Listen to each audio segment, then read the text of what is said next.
Hello students, good morning. Today we are continuing with our previous topic. हम लोगों ने पिछला जो टॉपिक लिया था current carrying loop placed in a magnetic field, placed in a uniform magnetic field. ये last topic था और इसमें अभी हम लोगों ने ये पढ़ लिया था कि किसी करंट कैरिंग लूप को अगर किसी मैग्नेटिक फील्ड में रखेंगे तो उसके ऊपर एक टॉर्क लगेगा और टॉर्क की वैल्यू बच्चों कितनी NIAB साइन थीटा होता है ना। और इसमें इसको अभी हम लोगों ने वेक्टर फॉर्म में torque is equal to NIA cross B बोल दिया था और फिर NIA को अभी हम लोगों ने क्या नाम दिया था, we are name this is M, तो M क्रॉस B, M जो है बच्चों क्या है N into I into A, और इसमें अभी हम लोगों ने ये बता दिया था कि ये इसको कंपेयर करने पर with a relation which we have already done in electrostatics, हम लोगों ने इसमें ये बोला था कि ये इलेक्ट्रिक फील्ड के साथ वाला टर्म इलेक्ट्रिक डाइपोल मोमेंट आता है, इसलिए ये मैग्नेटिक फील्ड के साथ वाला टर्म, मैग्नेटिक फील्ड के साथ वाला टर्म और साइन थीटा के साथ, इलेक्ट्रिक फील्ड और कॉस थीटा था, यहां पर मैग्नेटिक फील्ड और साइन थीटा है, तो ये वाला टर्म जो है ये मैग्नेटिक डाइपोल मोमेंट होगा, है ना। तो अब हम लोग ये कहते हैं कि कोई भी करंट कैरिंग लूप को अभी हम लोग कह सकते हैं that this is acting as a magnetic dipole. current carrying loop जो है this acts as a magnetic dipole की तरह काम करता है ना। और इसमें इसका डायरेक्शन बताने का तरीका अभी हम लोगों ने बता दिया था that you imagine to grasp a coil, अगर आपको ये करंट कैरिंग कॉइल ऐसी कुछ है या ऐसी कुछ है तो हम लोग इसमें क्या बोलेंगे कि इससे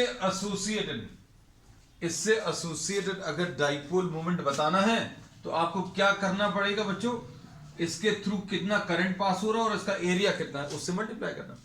जैसे suppose for example if you are having a circular current carrying coil, तो बच्चों इससे एसोसिएटेड मैग्नेटिक डाइपोल मोमेंट कैसे मिलेगा, सपोज एक सिंगल टर्न है तो इधर पर लिख दे रहे हैं इसको, suppose this is a single turn और इसमें this is carrying a current I और इसका रेडियस R है, तो इससे एसोसिएटेड मैग्नेटिक डाइपोल मोमेंट बताया जा सकता है।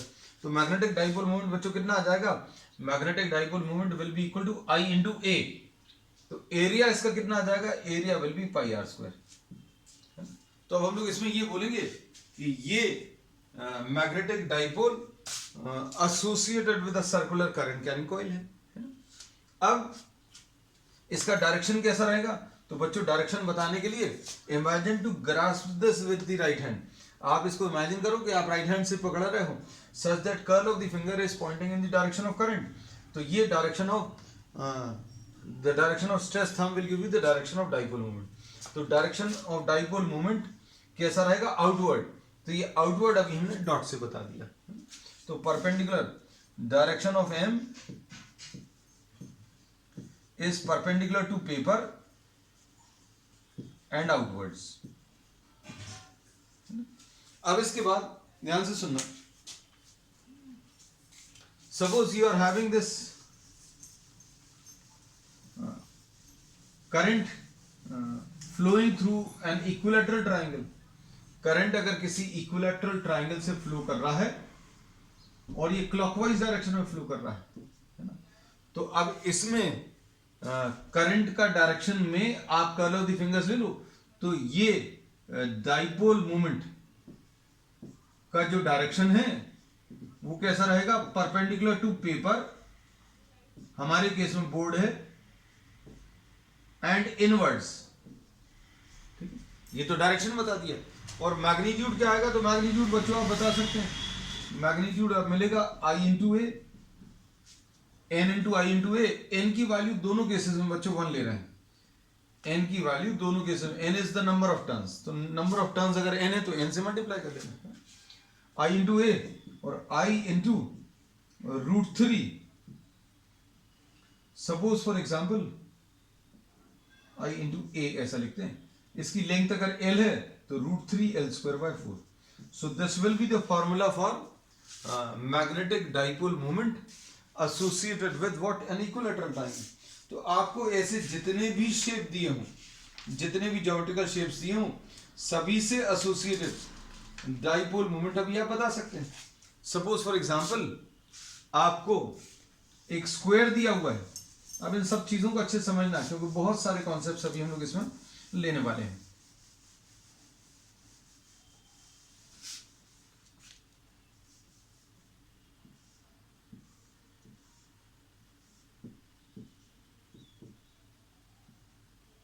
सपोज ये स्क्वायर अगर है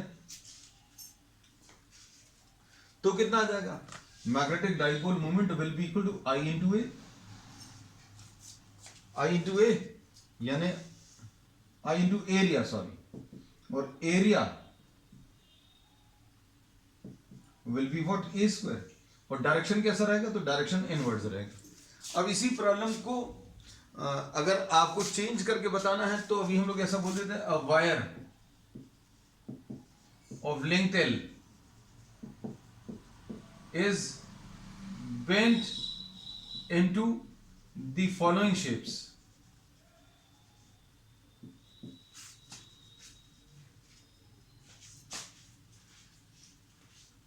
Find the dipole moment. ऐसा कुछ बोल देते, वायर की लेंथ दी हुई और उसको आपने बेंड कर दिया किस शेप में, सपोज आपने ये स्क्वायर शेप में बेंड कर दिया। अब इसमें अभी हम लोग क्या बोलेंगे, सपोज फॉर एग्जांपल ये इसका हर साइड ए आया तो इसका बच्चों पेरीमीटर कितना आ जाएगा, पेरीमीटर विल बी 4a। और ये किससे मिलाकर बनाया है, ये स्क्वायर आपने एक वायर से बनाया और इस वायर की लेंथ कितनी है, एल है। तो मैग्नेटिक डाइपोल मोमेंट बच्चों कैसे मिलता है, मैग्नेटिक डाइपोल मोमेंट मिलता है I into area, current into area, यही बताया था। अब एरिया कैसे मिलेगा, ए स्क्वायर मिलेगा, है ना। अब ए कैसे मिलेगा, ए बच्चों मिलेगा l/4 से, तो आई इंटू l²/16 ऐसा कुछ, है ना। तो ये क्वेश्चंस कई टाइप के बनते हैं। अभी हम कुछ सिर्फ एग्जांपल्स पर दे रहे हैं, बाकी अभी हम लोग एक अलग से क्लास ले लेंगे किसके लिए, प्रॉब्लम्स के लिए। एक प्रॉब्लम और ले रहे हैं। Suppose this is bent into what, this wire is bent into the shape of a hexagon. तो इसका एक साइड मान लीजिए ए है, तो पेरीमीटर इसका कितना आ जाएगा बच्चों, पेरीमीटर 6 आ जाएगा। और ये आपने बनाया किसकी मदद से है, एक वायर जिसकी लेंथ एल है, तो आप इसको एल के बराबर ले लो, तो ए कितना आ जाएगा, l/6 आ जाएगा। अब मैग्नेटिक डाइपोल मोमेंट कैसे मिलेगा, मान लीजिए करंट का ऐसा कुछ डायरेक्शन है, करंट के डायरेक्शन से फर्क क्या पड़ेगा, यहां पर करंट की डायरेक्शन में आप फिंगर्स को कर्ल करो तो मैग्नेटिक डाइपोल मोमेंट का डायरेक्शन बच्चों अंदर की तरफ आएगा, तो अंदर की तरफ क्रॉस से मार्क करेंगे, है ना। अब इसमें भी क्रॉस से मार्क करेंगे, है ना, तो मैग्नेटिक डाइपोल मोमेंट का ये डायरेक्शन आएगा। अब देखो, हाँ, अब हम लोगों ने बोला कि आपको किस किस चीज की जरूरत है। अगर आपको मैग्नेटिक डाइपोल मोमेंट बताना है तो मैग्नेटिक डाइपोल मोमेंट कैसे मिलेगा बच्चों, आई इंटू एरिया। अब एरिया इसका कैसे निकालोगे, तो ये अभी हम लोग कहते हैं कि ये हेक्सागन जो है, this can be considered to be made up of 6 equilateral triangles। ये इसमें एक इक्विलैटरल ट्राइंगल ये वाला है, ऐसे 6 इक्विलैटरल ट्राइंगल्स हैं, है ना, अच्छे से समझना। आई एरिया कैसे मिलेगा, 6 इंटू इक्विलैटरल ट्राइंगल का एरिया,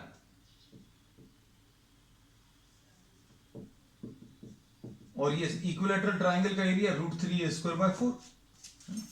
तो ये पूरे हेक्सागन का एरिया भी हम लोगों ने लिख दिया। देखो कितना आएगा, 6 इंटू √3/4 a²। ए स्क्वायर बच्चों कितना आ जाएगा, A square L square by 36, तो ये आ जाएगा I into L square into √3 divided by कितना बच्चों 24। तो बहुत सारे टाइप के प्रॉब्लम्स पॉसिबल हैं। हमने एक वायर जिसकी लेंथ एल है उससे स्क्वायर बनाया, उससे हेक्सागन बनाया, तो एल के टर्म से मैग्नेटिक डाइपोल मोमेंट निकाला है ना। तो इसको भी आप करके देख लेना, कौन सा, एक इक्विलैटरल ट्राइंगल का कर लेना है ना, इक्विलैटरल ट्राइंगल ले सकते हैं और भी ज्योमेट्रिकल फिगर्स अभी हम लोग इसके फॉर्म कर सकते हैं। अब चलो नेक्स्ट टॉपिक ले लेना।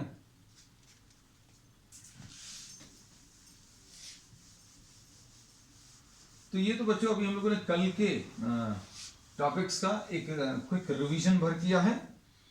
अब magnetic dipole movement, next topic, magnetic dipole movement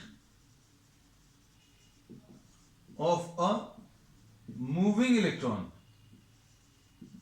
ये बहुत इंपॉर्टेंट टॉपिक है आपके बोर्ड के हिसाब से, magnetic dipole movement of a moving electron. तो अभी हम लोगों ने एटॉमिक थ्योरी में ये पढ़ा है कि इलेक्ट्रॉन्स जो हैं एटम्स में न्यूक्लियस के चारों तरफ घूमते हैं। तो सेंटर में एक पॉजिटिवली चार्ज न्यूक्लियस है और इसके चारों तरफ इलेक्ट्रॉन्स मूव करते हैं, है ना? और इलेक्ट्रॉन्स अगर मूव कर रहे हैं, चार्जेस मूव कर रहे हैं, मतलब चार्जेस मूव कर रहे हैं मतलब करंट है, करंट है मतलब इससे एसोसिएटेड कुछ मैग्नेटिक डाइपोल मूवमेंट आएगा, मतलब कुछ मैग्नेटिक प्रॉपर्टीज होंगी, है ना। तो अभी हम लोग ये कहते हैं कि magnetic properties of materials can be explained microscopically considering what the movement of charges in an atom. आप एकदम छोटे लेवल पर जाएं, माइक्रोस्कोपिक लेवल पर जाएं, तो हर एक मटेरियल की मैग्नेटिक या नॉन मैग्नेटिक प्रॉपर्टीज या पैरामैग्नेटिक या डायमैग्नेटिक प्रॉपर्टीज, ये अभी हम लोग आगे डिटेल में पढ़ेंगे। जो भी मैग्नेटिक प्रॉपर्टीज हैं उनको अभी हम लोग स्टडी कर सकते हैं बाय कंसीडरिंग देयर मोशन। तो बच्चों इलेक्ट्रॉन्स जो हैं न्यूक्लियस के चारों तरफ मूव कर रहे हैं, और इलेक्ट्रॉन्स अगर मूव कर रहे हैं मतलब क्या है, इलेक्ट्रॉन्स अगर मूव कर रहे हैं मतलब करंट है। इलेक्ट्रॉन्स मूव कर रहे हैं न्यूक्लियस के चारों तरफ, ये न्यूक्लियस है, और इलेक्ट्रॉन्स अगर न्यूक्लियस के चारों तरफ मूव कर रहे हैं मतलब चार्जेस मूव कर रहे हैं, चार्जेस मूव कर रहे हैं मतलब करंट है, और करंट है मतलब एक मैग्नेटिक मूवमेंट है। तो उस मैग्नेटिक मूवमेंट का कैलकुलेशन अभी हम लोग करेंगे। तो suppose for example we are considering one electron, consider one electron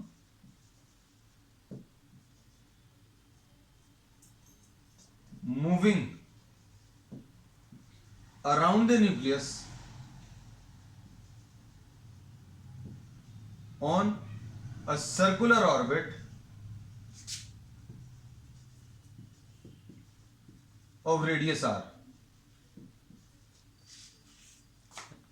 अब हम लोगों ने कहा है कि अगर ये r रेडियस के सर्कुलर ऑर्बिट पर अगर ये मूव कर रहा है, ये आर रेडियस,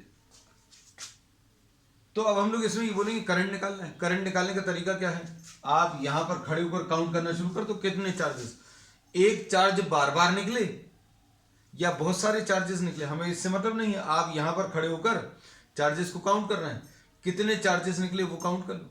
अब हम इसमें अभी हम लोग ये कहते हैं सपोज टी, कैपिटल टी जो है, this is the time period of revolution. Time period of revolution का मतलब क्या है, the time taken to complete one revolution, time taken to complete one revolution capital T है ना।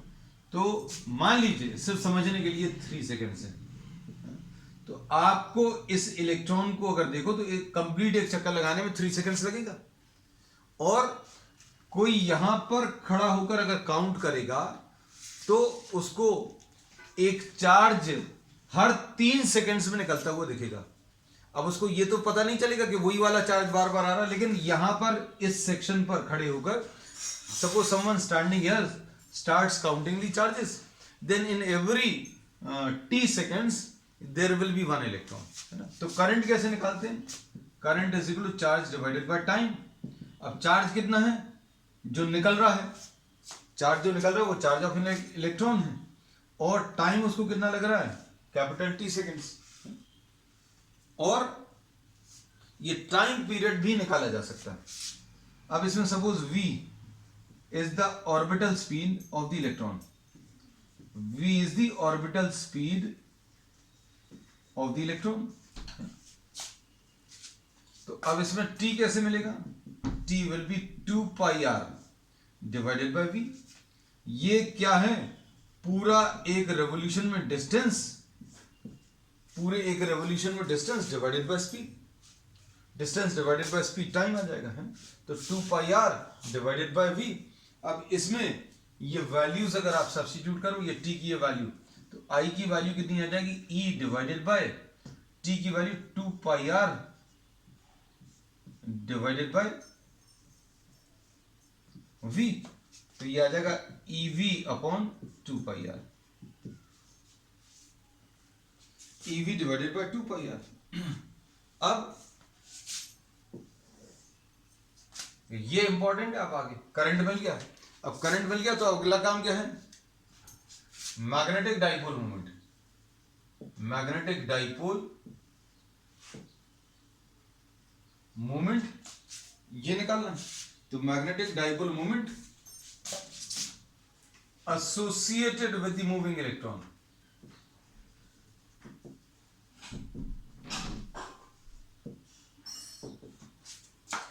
इसको अभी हम लोग m से रिप्रेजेंट नहीं कर रहे हैं, ये इसके लिए एक स्पेशल नोटेशन है। मैग्नेटिक डाइपोल मोमेंट का नोटेशन वैसे m होता है, लेकिन यहां पर अभी हम लोग m यूज नहीं कर रहे। We are using what, mu L, magnetic dipole moment, और फॉर्मूला वही है I into A, current into what, the area, यही था मैग्नेटिक डाइपोल मोमेंट का फॉर्मूला। तो करंट कितना है बच्चों, EV अपॉन 2 पाई r ये है, और एरिया क्या है, एरिया पाई r स्क्वायर, तो ये म्यू एल की वैल्यू, ऐसा कुछ आएगा। अब इसमें देखो क्या कैंसिल होगा, पाई और पाई कैंसिल होगा, एक r कैंसिल होगा, तो ये कितना आ जाएगा, EVR।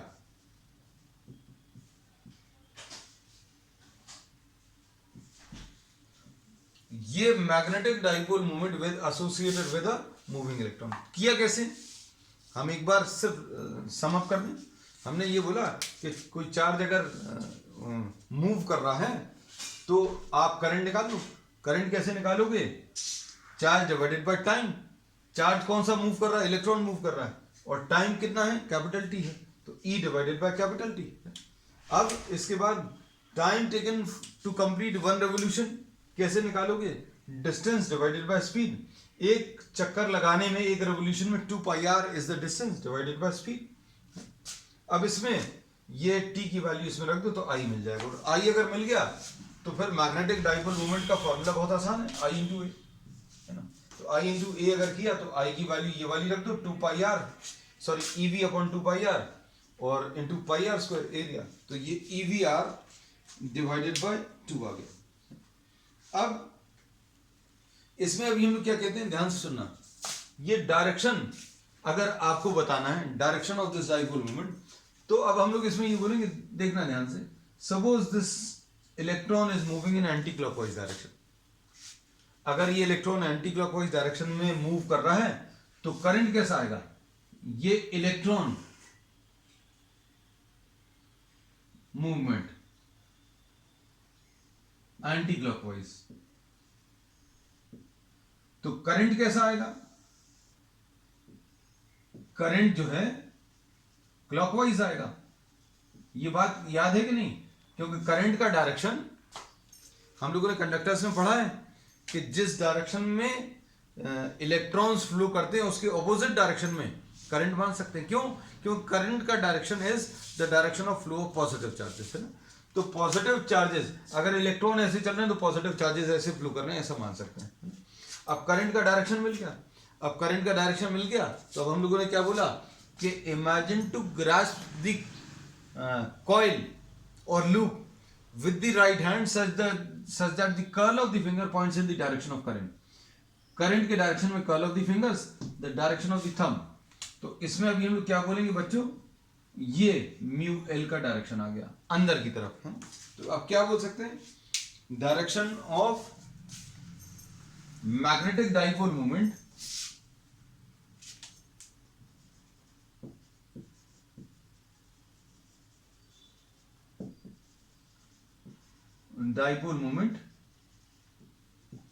is perpendicular to paper and inwards।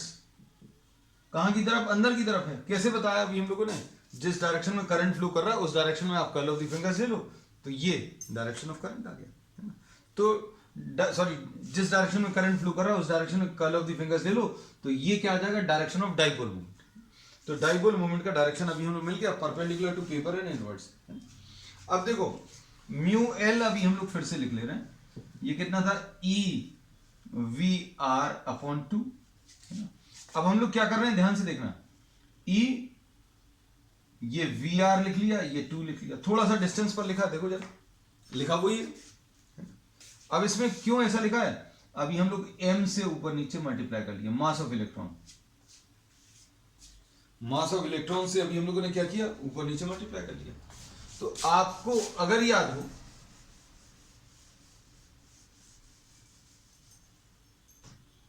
Mass into velocity ये मोमेंटम होता है, और mass into velocity into R, M into V into R, ये आ जाएगा पी इनटू आर, और पी इनटू आर क्या होता है, ये एंगुलर मोमेंटम होता है ना।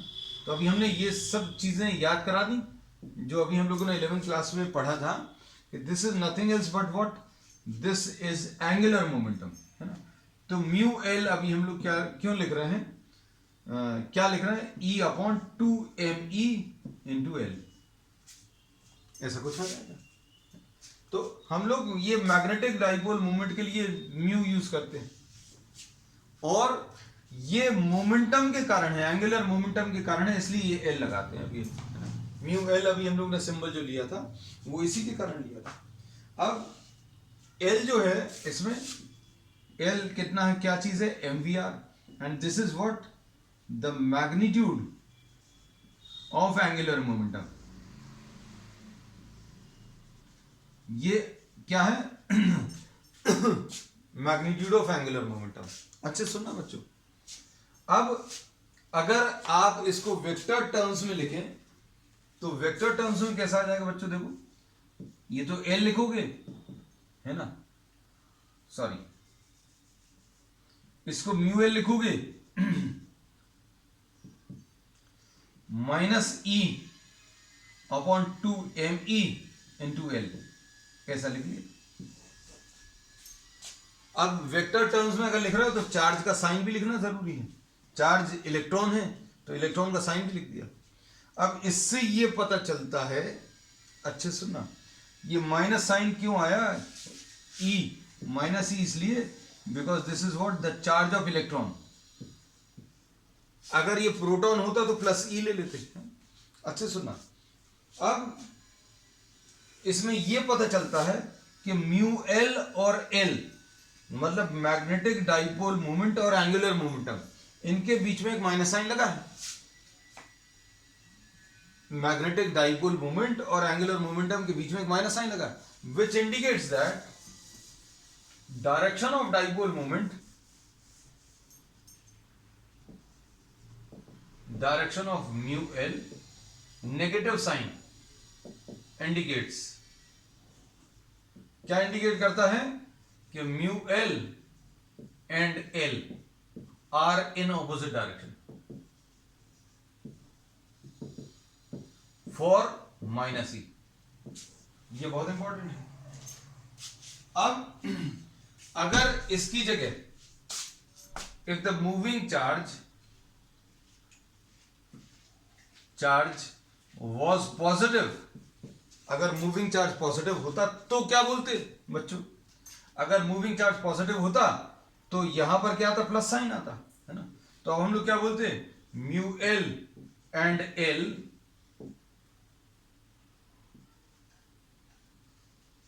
would have been or will be in the same direction। अब सेम डायरेक्शन और ऑपोजिट डायरेक्शन का ये तो अभी है नहीं, है ना, ये सिर्फ अभी हम लोगों ने इमेजिनरी कंडीशन दी है। अब हमने ये बोला कि देखो मैग्नेटिक डाइपोल मोमेंट तो ये आ गया,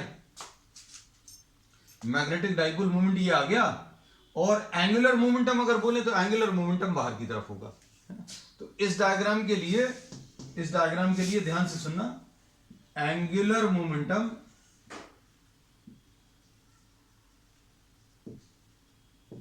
is perpendicular to paper and outwards। और कैसे बताते हैं, जिस डायरेक्शन में इलेक्ट्रॉन चल रहा है उस डायरेक्शन में आप फिंगर्स को कर्ल कर लो। इलेक्ट्रॉन नहीं चल रहा, कोई बॉल चल रही हो, क्रिकेट बॉल चल रही हो, या कोई मोटरसाइकिल चल रही हो, तो जिस डायरेक्शन में ऑब्जेक्ट चल रहा है उस डायरेक्शन में फिंगर्स को कर्ल कर लो, ये डायरेक्शन ऑफ एंगुलर मोमेंटम आ जाता है। Angular momentum is perpendicular to paper and outwards. और म्यू एल कैसा है, तो म्यू एल के लिए आपको करंट का डायरेक्शन देखना, तो करंट बच्चों ऐसा है, तो mu L is perpendicular to paper and inwards. इसलिए ये देखो दोनों ऑपोजिट आए, ये इनवर्ड है, ये आउटवर्ड है। तो अभी हम लोग कहते हैं किसी भी एक का डायरेक्शन आपको निकालना आ जाए तो दूसरे का डायरेक्शन अभी आप बता सकते हैं। अब इसके बाद अब हम लोगों को क्या पता चल गया कि मैग्नेटिक डाइपोल मोमेंट का फॉर्मूला पता चल गया, है ना। अब इसमें देखो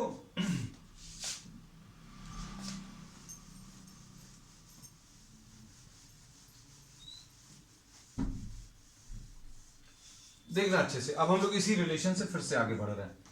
तो म्यू एल की वैल्यू कितनी आई है, E upon 2me into L. We are not talking in terms of vectors, अब हम लोग सिर्फ कैलकुलेशन या मैग्नीट्यूड से मतलब है ना। देखना इसमें E जो है बच्चों चार्ज ऑफ इलेक्ट्रॉन है, Me जो है मास ऑफ इलेक्ट्रॉन। अब म्यू एल अपॉन एल मतलब magnetic movement upon angular momentum, ये क्या है, magnetic dipole moment upon angular momentum का मैग्नीट्यूड, है ना, का मैग्नीट्यूड है ना। नहीं तो कोई बोलेगा कि एंगुलर मोमेंटम ये तो वेक्टर है, ठीक, ये भी this is magnitude of magnetic dipole momentum, magnetic dipole moment का मैग्नीट्यूड है ना। So we are taking what the magnitudes of both. ये म्यू एल अपॉन एल अगर आप निकालो तो म्यू एल अपॉन एल कैसे मिलेगा, म्यू एल अपॉन एल बच्चों ये E अपॉन 2me आ जाएगा, है ना। ये इंपॉर्टेंट नंबर है और इसको सॉल्व किया जा सकता है कैसे, 1.6 into 10 to the power minus 19 two me की वैल्यू कितनी है 9.1 into 10 to the power minus 31। तो mu L upon L is E upon 2me can be solved, और ये वाली वैल्यू बच्चों ये approximately 8.8 into 10 to the power of minus 10, और इसकी यूनिट्स क्या आ जाएंगी, इसकी यूनिट्स आ जाएंगी कूलम्स पर केजी, क्योंकि ये कूलम्स है और ये केजी है, तो कूलम्स पर केजी। और इसको अभी हम लोग गायरोमैग्नेटिक रेशियो बोलते हैं।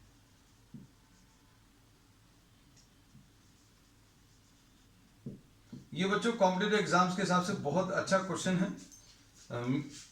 Dipole moment upon what, the angular momentum, इसका ratio.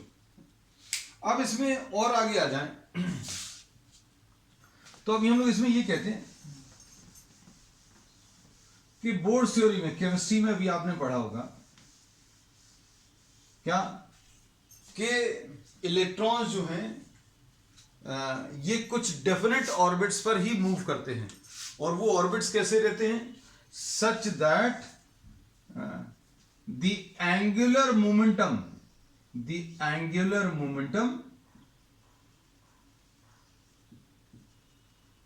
of the moving electrons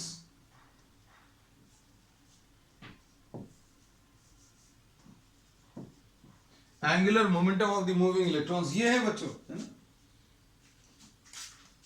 ये क्वांटाइज होता है, मतलब angular momentum of moving electron ये क्वांटाइज होता है, मतलब ये है an integral multiple of h upon 2 पाई होता है।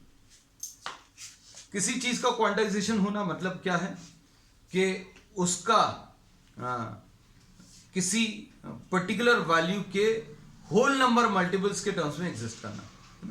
तो क्वांटाइजेशन अभी हम लोग कहते हैं, जैसे मनी का क्वांटाइजेशन अगर अभी हम लोग बोलें तो मनी इस समय पर क्वांटाइज है and the money in your pocket will increase और decrease in terms of multiples of 1 rupee, क्योंकि सबसे छोटी यूनिट जो है वो 1 रुपीज है ना। तो ये किस चीज का क्वांटाइजेशन है?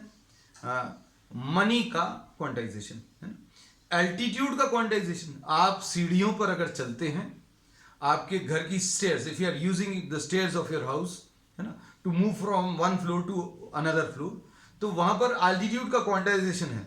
Suppose one step is of 15 centimetre, then the altitude is quantized because altitude will increase or decrease in terms of multiples of 15 centimeter.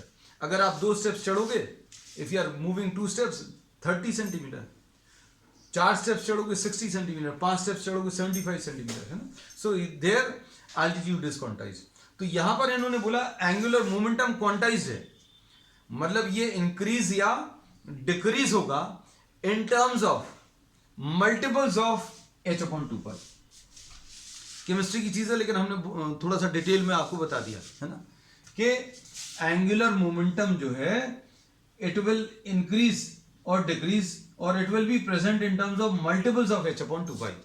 और ये मल्टीपल्स फ्रैक्शन में नहीं रहेंगे, मतलब ये कैसे रहेंगे 1 2 3 4 एंड सो ऑन, ऐसा कुछ।